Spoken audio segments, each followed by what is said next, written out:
আমরা 365 দিন পড়াশোনা করেছি।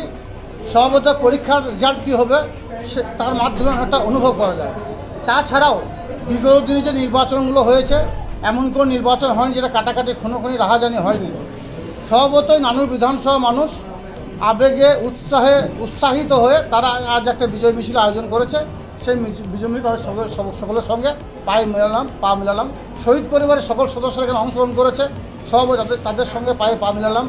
এবং নানুর বিধানসভা প্রত্যেকটি গ্রাম পঞ্চায়েত থেকে অঞ্চল সমিতি শুরু করে ত্রিস্তর গ্রাম পঞ্চায়েত নির্বাচনে উত্তীর্ণ সদস্য শুরু করে ব্লক নেতৃত্ব, বিধায়ক, ব্লক সভাপতি সকলেই হাজির ছিল।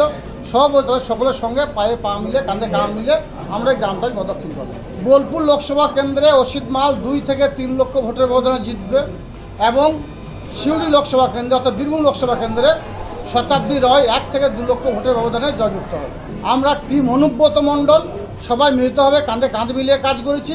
টিম অনুব্রত যে টিম তৈরি করে গেছে, বিধায়ক থেকে শুরু করে ব্লক প্রেসিডেন্ট, অঞ্চল প্রেসিডেন্ট, বুথ সভাপতি, তারাই ছিল ত্রিস্তর গ্রাম পঞ্চায়েত নির্বাচনে। তারাই মমতা বন্দ্যোপাধ্যায়, অভিষেক বন্দ্যোপাধ্যায় নির্দেশ মতো কাজ করেছে।